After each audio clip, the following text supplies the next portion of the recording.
तर कधी तुम्ही रव्यामध्ये टोमॅटो टाकून बघितलेत? तर आज आपण हीच रेसिपी करणार आहोत.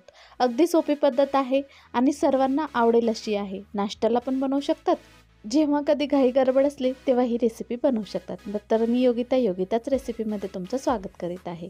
तर या ठिकाणी मी 4 ते 5 टोमॅटो घेतलेले आहेत. स्वच्छ धुवून घेतलेले आहेत. फक्त चिरून घ्यायचे आहेत आपल्याला. तर एका टोमॅटोचे 2 ते 3 भाग करून घ्यायचे आहेत. तर मी योगिताच रेसिपीमध्ये तुमचं स्वागत करीत आहे. माझी रेसिपी आवडली असल्यास एक लाईक नक्कीच करा. पाणी घालून घ्यायचं अर्धा तांब्या आणि गॅसवरती याला उकळू द्यायचं आहे. जोपर्यंत याची वरची साल मोकळी होत नाही तोपर्यंत. तर 10 ते 15 मिनटं लागतात याची साल सुटायला. तर बघू शकता या पद्धतीने साल काढून घ्यायची. त्यानंतर मिक्सरच्या भांड्यामध्ये हे वाटण वाटून घ्यायचं आहे. बारीक प्युरी तयार करून घ्यायची. बघू शकता या पद्धतीने.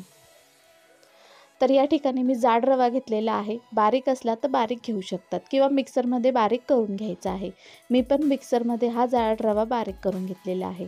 आणि 1 वाटी गव्हाचं पीठ घेतलेलं आहे. ज्या वाटीने रवा घेतला त्याच वाटीने गव्हाचं पीठ घ्यायचं आहे. तीळ आणि ओवा घेतलेले आहेत 1-1 चम्मच. जिरं घेतलेलं आहे. कलोंजी घेतलेली आहे 1-1 चम्मच. ती पण यात टाकून घ्यायची आहे. त्यानंतर चवीपुरतं मीठ घ्या.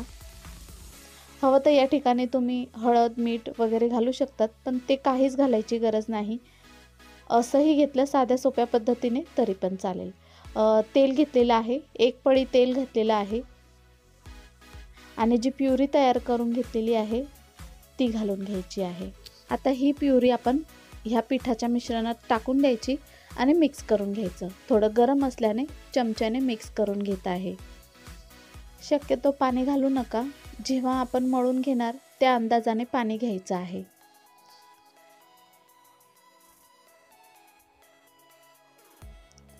आता यामध्ये आपण थोडं करून पाणी घालणार आहोत. जास्त घालू नका.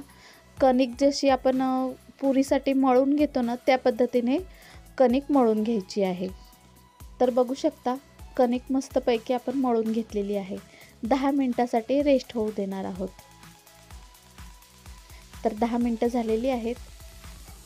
गॅस पेटवून घ्यायचा, कढई ठेवून घ्यायची, तेल घालायचं आहे. तर या ठिकाणी आपण टोमॅटोच्या पुऱ्या करणार आहोत. म्हणजे टोमॅटो मिक्स गव्हाचं पीठ मिक्स वगैरे करून याच्या पुऱ्या करून घ्यायच्या आहे. अगदी टम्म फुगतात. तुम्ही प्रवासाला पण नेऊ शकतात, मुलांना डब्याला पण देऊ शकतात. आता याचे छोटे गोळे करून घ्यायचे आहेत. आपल्याला पुऱ्या बनवायच्या म्हणून या पद्धतीने छोटे गोळे करून घ्या. टोमॅटो नसेल घालायचा तर तुम्ही पालक शिजवून पालक पण घालू शकता. वाटाणा घालू शकता तुम्ही. वाटाणा पालक मिक्स करून ते पण शिजवून घातलं त्या पण पुऱ्या खूप छान होतात. आता पुऱ्या सारख्या लाटून घ्यायच्या या पद्धतीने.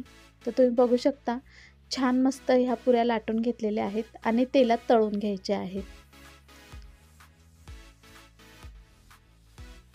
तर आपल्या पुऱ्या टम्म फुगलेल्या आहेत. कोणी म्हणणार नाही की ह्या पुऱ्यांमध्ये टोमॅटो घातलेला आहे. तर तुम्ही नक्की ही रेसिपी ट्राय करा. आणि ह्या पुऱ्या बऱ्याच वेळ अशा टम्म फुगलेल्या राहतात. अजिबात मऊ पडत नाही आणि खायला खूप छान लागतात. तर याच पद्धतीने मी सर्व पुऱ्या तळून घेणार आहे. तर प्लेटिंग करूया. तर बघू शकतात तुम्ही अगदी टम्म फुगलेल्या आहेत पुऱ्या. यासोबत चटणी घेऊ शकतात तुम्ही किंवा टोमॅटो चटणी बनवली तरीही चालेल. मी या ठिकाणी बटाट्याची भाजी केलेली आहे. रश्श्यावाली जी बटाट्याची भाजी असते ना ती केलेली आहे. अगदी छान हा बेत तयार होतो. तर बघू शकता आपली टम्म फुगलेली पुरी किती छान झालेली आहे. ही रेसिपी तुम्हाला कशी वाटली मला नक्की कमेंट करून सांगा. चला तर मग भेटूया पुढच्या रेसिपीला. लाईक करा, शेअर करा आणि सबस्क्राईब करा. धन्यवाद.